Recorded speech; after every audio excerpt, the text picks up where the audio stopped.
Welcome to the Contracting Officer Podcast. It's not just for contracting officers. If you're anywhere in the GovCon world, this podcast is for you. This is episode 300 of the podcast, and since that's sort of a milestone, we decided to think back about what we've learned, what's changed since we've started recording podcasts. This one hits on the common threads throughout most all of our episodes. So, without further ado, here we go with episode 300. This is episode 300 of the podcast. 300 is a significant milestone if you like round numbers. It's also a significant movie if you like movies about Spartans in capes fighting against the Persians. When we sat down at your kitchen table in the summer of 2014 to map out those first 10 episodes, I thought we'd get a little traction. I thought once we got this thing going, but I wasn't really sure if it would stick. And here we are, 6 years later. I'm really glad that it did. Remember how excited we were? We got like the first 1,000 downloads. 1,000. It took forever to get to. It felt like it took forever to get to 1,000. Yeah, I think it took us like a month or two to get that first 1,000, and now we get those basically every Monday.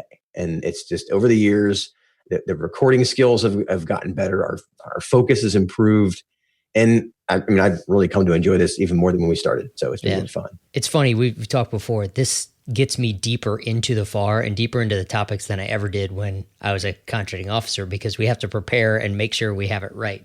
Not that I didn't look at the FAR before, but not in the same way that I do now. Yeah, I read the FAR a lot more now than I did as a contracting officer. That's ironic. So that's changed a little bit. But one thing that hasn't changed since episode 1 is our mission hasn't changed. We are still focused on making government contracting better, one contract at a time. To meet that mission, we got to focus on actionable, specific topics at the contract level. And we found that that's what works, is keeping this podcast at the ground level. Yeah, there's systems in place to manage the macro issues in GovCon. We're not going to change the FAR by doing this. We focus on the micro, one contract at a time. Before we get deeper into what we've learned and celebrate the 300th episode, let's stop and say thanks. Thanks this week goes to our Apple Podcast reviewers. Here's a short list of those folks. Since we last mentioned the Apple Podcast reviews, we've gotten reviews from FedCO, Penguini 5000, Sarah LB 1995, Suarez the Great, I love that one, AK Neal, David Siegler, H. Smith TL, GI Girl 2004, Cali Girl 2013, don't think they're related, Jody E. and Jason Bell, because Jason even signed his name in the review. And they all gave us 5-star reviews. And I can tell you, it is humbling to get those 5-star reviews and frankly put in the work to earn them. I really appreciate people taking the time to write a story of how they're using our podcast on the Apple Podcast. Yeah. I want to thank these folks specifically for taking the time to review our podcast, because these reviews, they help people find our podcast more easily. And by sharing our podcast, you're helping us make government contracting better, one contract at a time. Nice. Thanks, Apple Podcast reviewers. We don't do this for 5-star reviews. We weren't driven to create a podcast by, let's see how many 5-star reviews we can get. It's totally a vanity metric. Right. But the purpose of the reviews, it isn't for us. It's to help improve our rankings so that other people can find us and other people can help make government contracting better, one contract at a time. So thanks again. All right, back to the topic today. What have we learned? We didn't really know this when we started, or when we were mapping out the first 10 episodes, or thinking about why do a podcast, or what would the podcast become. But the word that comes back over and over across all of the podcasts is context. And we've learned that context drives communication. Over the last 6 years, I've talked to hundreds of podcast listeners. And by the way, if you're interested in setting up a call, go to askskyway.com and you can schedule a time right on my calendar. I love talking to our listeners. The consistent feedback that I've gotten is that they appreciate that we keep the episodes tight at the ground level and specific, because we bring context to the GovCon situation. Context from the government side or context from the industry side. But context is still that key. we've seen context be the difference for both government and industry viewpoints. And that's what I remember sitting around that high top table in the bar when we were first learning how much we didn't know, when we had first left the government to work on the industry side, and getting a realization of how much we didn't understand when we were government employees, and how much government employees didn't understand what we now were learning on the industry side. It was that context. We didn't say it that way at the time, but that's what we were talking about. To illuminate this, one example, one of our customers, they thought the contracting officer had gone rogue. It was a project they were trying to get done by a timeline, and they were so frustrated that the contracting officer was asking for legal clearance and extra feedback throughout this process, and he thought, our customer thought it wasn't needed. But once we explained what the contracting officer was doing, why they were doing it, and how it was going to basically have the lawyer sign off on it now was going to save time later. And even though it slowed the process down now, it's a slow down to speed up strategy where now we're skipping steps at the end, which means we're going to get done on time. But once he understood what the contracting officer was doing and why, then he was on board because he had context. And so now his communication increases with the contracting officer. Both sides are now understanding each other. And even though that conversation with me and Shelley took 10 minutes, it basically reset their relationship with their government customer and got stuff done. And we've dozens of stories like this. And that's where it hit me. It's that once you have context, your communication improves. Yeah, it's easy to think that your counterpart is being mean or ignoring you unless you've been in their shoes, or you can put yourself in their shoes and think about all the steps that they have to go through and why things might take longer. Why aren't they communicating right now?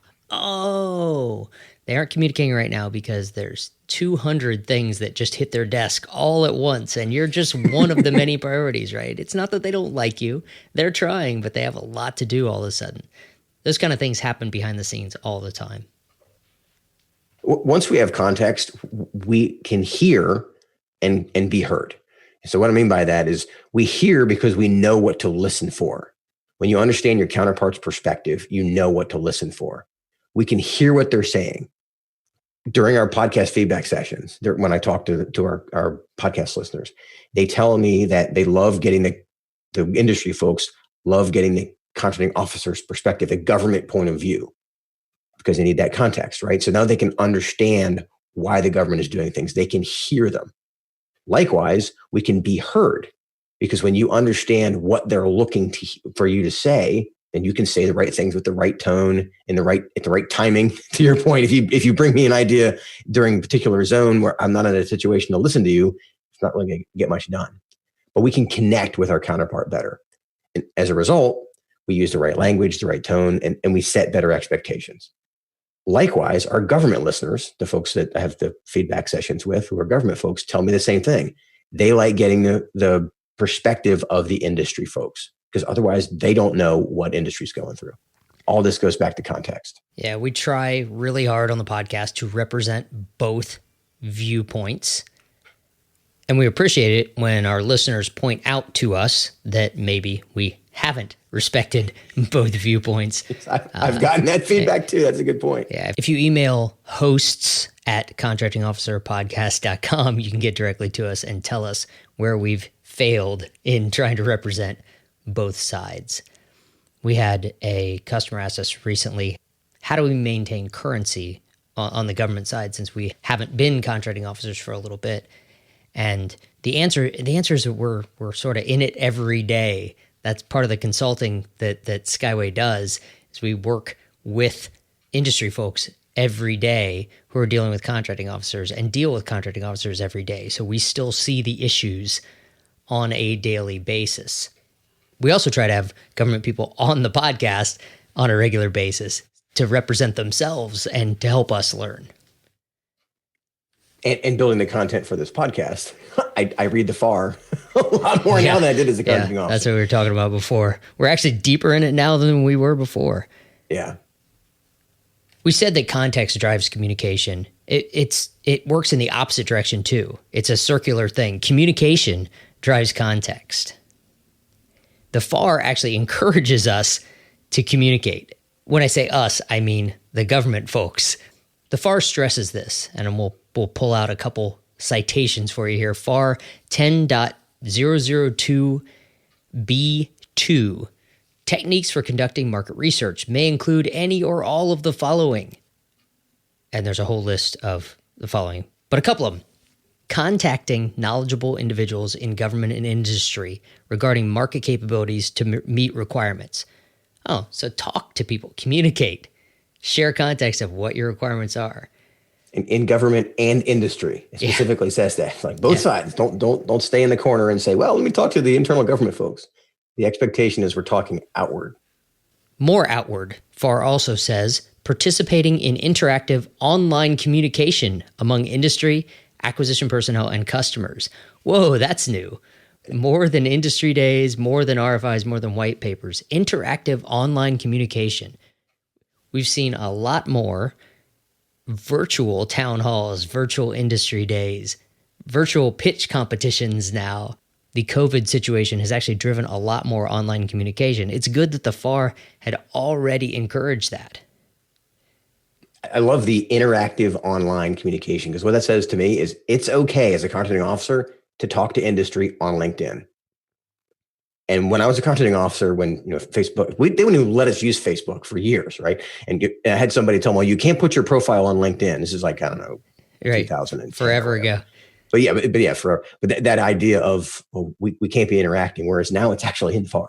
It says this is the expectation. Yeah, I read that as don't just post a webinar or post a paper online for people to read, but interactive, right? What's wrong with a Zoom call type industry day where questions are asked in real time? What's wrong with having your forum open for all to listen and respond to? That now the FAR says do it. All right, more about the FAR communication driving context. 15.201A says exchanges of information among all interested parties from the earliest identification of a requirement through receipt of proposals are encouraged. Whoa. Exchange of information amongst all parties, industry and government, from the earliest identification of the requirement, the beginning of the requirement zone, through receipt of proposals, until those final proposals are submitted at the beginning of the source selection zone. Open exchanges are encouraged. Now, you got to follow the procurement rules, but that doesn't prevent you from sharing a lot of context. It also says that interested parties includes potential offers, users, government acquisition and supporting personnel, and others involved in the conduct or outcome of the acquisition. In other words, everybody. Yeah. That's a giant bucket, right? And it's interesting that I used to think in terms of, well, I can only talk to folks that are specifically on the program or somebody who's already given us a notice of intent to bid, or there's some limiting factor. And this isn't limiting. This says others involved in the conduct or outcome of the acquisition. That is wide open. And so what it basically says is during market research zone, communication is wide open. I wonder if market research zone will ever show up in the FAR. Maybe someday. Maybe the zones will get there. That's right. Since the earliest thoughts about this podcast, since we were first thinking about how we could do this, should we do this, we realized that context was critical, but we couldn't really put it into words. We weren't saying that way until we got through a few podcasts and realized that everything that we were talking about came back to context and communication. That context and communication enables better contracts, better contractors, better contracting officers, and better outcomes from the contracts, which is the point, right? We're here to support the government mission. That's what the end goal is, whether you're on the government side or whether you're on the industry side. You're trying to meet mission requirements because that is success. If we don't focus on having context, we're going to end up with just data. we just have piles of data, right? And we don't need more data.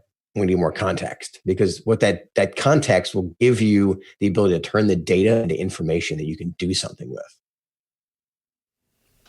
Without context, if you just have data, in the best case, you guess correctly. You get it right. In the worst case, you're wasting your counterpart's time and your own time by miscommunicating, by heading in opposite directions, or just around in circles. You wonder why things take so long in GovCon, take so long. We've had We've had a bunch of different podcasts about why do RFPs take so long? Why does this happen? Why does that happen? A lot of times it comes down to a lack of communication and context. Yeah, the time that's eaten up by the search for context is what can actually make an RFP. Because here's a specific example: you're going to get more questions, and you have to answer those questions during the RFP zone. Those take time. The reason people ask questions, they don't have context. So the more you can front load, the better.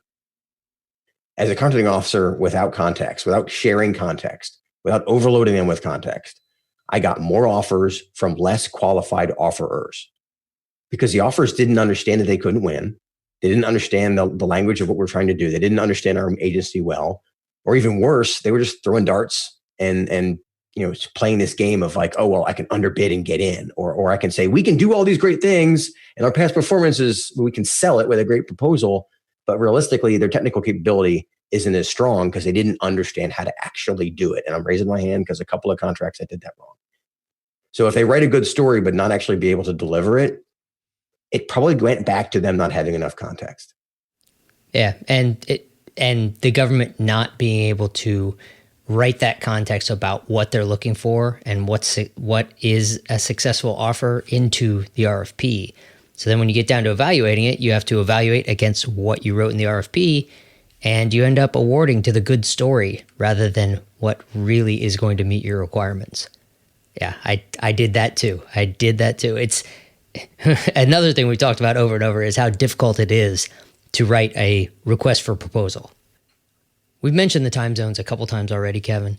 Just want to be clear that context and communication is pretty much zoneless. This occurs across the entire GovCon government acquisition continuum, from the building the requirement to awarding the contract to performing and delivering to closing out the contract, all the way from the beginning of the acquisition time zones to the end of the execution time zones. If you're not familiar with the acquisition time zones, they're in episode number 3, and the execution time zones are in episode 84. All right, a few words on specifically why the government folks should care about context and communication. If I want more targeted offers from contractors who understand our agency, they need context. If I want better proposals, I want better contracts. If I want lower maintenance contractors, that's the part I wish I had seen more as a contracting officer, is that by overwhelming them with context, I'm going to get lower maintenance contractors because they get us. The challenge is communicating early on what context they're missing. That's the part I wish I did more of, because answering questions during the RFP zone, like I said a minute ago, that's evidence that there wasn't enough context. The time to get context is during the market research zone. Start early. Yeah. The last thing you want is a company that says, oh, I know what you want. I've done this kind of thing before. And you award to them, and then they get on the job and find out the nuances that make it so they can't do it just like they've done before. Nobody's happy then. Right. Especially if they're losing money all of a sudden, which I've had that happen. Exactly. Or all of a sudden it wasn't a profitable contract for them. And it was a really awkward conversation. Because as a contracting officer, or as an industry, as a taxpayer, you want the good companies to win. Yeah. The good companies, they're the 99% who don't make the news, not the ones you hear about. The ones that compete, they deliver, and they repeat their process. Let's give them context. Focus on giving people context earlier in the process, driving more communication. Let that communication lead to even more context so that you're front loading a successful acquisition strategy. Yeah. Man, I wish I'd done more of that when I was a contracting officer. Yeah, you never hear contractor delivers on time, on budget, and on schedule. You never hear that on the news, right? It happens all the time, but what you hear about is when someone doesn't deliver on time or on schedule. There's a huge overrun, or there's a faulty part that caused problems. Or lately, we've actually seen some more stories about procurement fraud out there, actions that are in violation of the Procurement Integrity Act driving acquisitions. That's what you hear about in the news. It's not all bad news. It's mostly good news. We just don't like to consume good news, I guess. Or it doesn't sell. It's not profitable for news companies to sell the good news. There you go. All right, industry side. It's important to invest in getting the context. Ask the questions to get there. If you don't have the context, you got to find it. through targeting, through starting early in the process. Because without it, you're probably throwing a dart like at a wall of balloons, hoping to pop a balloon, right? And for clarity, we actually, we help with this. That's one of the things we do. And how do you invest in context for industry folks? Well, it starts by building relationships. One of our earliest podcast topics was the 80-20 rule, about how in GovCon, a lot of times it's 80% process and 20% relationships in order to win. And then we kind of flipped that later on and said it can be 80% relationships and 20% process, but it's really a continuum. For small, low-dollar, non-complex things, you have to follow the rules. And if you follow the rules, you can probably win. For the major systems and programs, you have to have relationships in order to win. If you don't follow the process, you can still lose. It never goes away, but you have to have those relationships. Relationships are how you gain the context and how the government gains context and confidence in your ability to deliver for them. So ask questions, get to know your agency, get to know their needs, show them how to solve the problems that they don't even understand they have. When they're building requirements, they build requirements towards your solutions once they understand their problems. But you can't possibly understand their problems unless you understand that agency, those people. And their mission. Having context on the industry side, it'll tell you if you can win. That's a big part of this. And whether you can then deliver profitably if you do win. And it also helps you understand how to solve the customer's actual problem. Even if they don't know necessarily what the solution is out there, it'll help you understand what the problem is and how you can solve it. That's a longer game, right? Like we were saying, that is not seeing a solicitation show up on the contract opportunities page at beta.sam.gov and bidding on it. That's being in the process at the very beginning, back in the requirements, the very earliest part of the market research zone. Understanding how to solve their problems. And fortunately, in the government market, so much information is available on what opportunities are coming out, a lot of it for free. So unlike in a lot of other industries where it's really hard to tell what's coming around the corner, so many contracts are repeated, so many requirements are repeated, so many things are coming back. It's easier to play that long game if you're ahead, but you got to have context to do that. What do you mean by so many things are coming back? Contracts are recompeted. Oh, the requirement doesn't go away. Sense. Yeah. So the opportunity is coming back, I think is the way to say it. Right. It's been 4 years. So here comes the recompete at the end of the 5th year. Yeah, and you can see when the contract is going to expire, yeah. So you know when the recompete is going to start. Yeah, absolutely. All right, Kevin, we have probably worn out the word context again. Remember that one presentation? Yeah. Remember that presentation we were given at a conference, and some of the participants, attendees, were playing buzzword bingo, and they chose context as our word of the day, the overused, that we weren't allowed to say ever again. Yeah, I got banned from the rest of that conference. That's funny. So for me, on the government side, context drives communication. And communication will drive more context. So it is a crescendo that it creates. So spend the time up front to give context, and that will increase communication. Wish I had done more of that. Yeah. To be fair, the tools to do that weren't really as available to you and I. There's a lot of, Zoom wasn't a thing back then. Yeah, I still had a phone. I just didn't use it very much. It wasn't as scalable. That's true. And I didn't, because I didn't have caller ID. Because I didn't have caller ID, I didn't answer it very often because it, the phrase going to bite me. Who knows who that is? On the government side, you're going to save time later by getting better contracts, better contractors, and less sideways activity, less back and forth trying to figure out what's going on. You're going to have low maintenance contractors because they have context on how to actually serve you.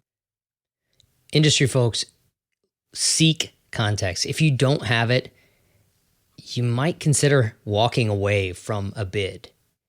If you can't understand, if the government isn't openly communicating what they need and why and how, it's going to be very difficult for you to win unless you're already on the inside. That's where those relationships pay off. Once you have context, show that you have it in your communications with the government, especially in the proposal. If you can speak their language, you have a much better chance of winning. Context allows you to take productive steps forward in concert with your counterparts. We're all marching in the same direction, not sideways, not circular, not opposite directions. For some clarity, this is what we do at Skyway. We help you get context on what's going on every acquisition out there. Yeah, that's where we took it one step beyond talking about context on a podcast, talking about how both sides can understand each other better to make government contracts better, one contract at a time. All right, Kevin, that's it for today. I'll talk to you soon. I'll see you, Paul.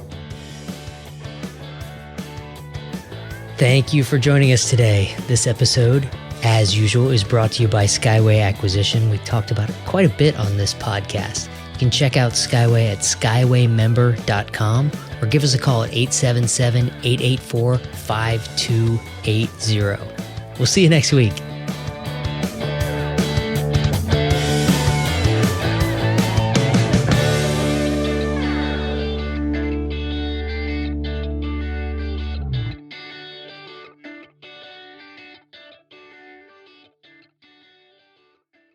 Thanks this week goes to our Hang on a second. I'm like, Apple, good start. I was on it. I'll drink some coffee while we're breaking. There you go.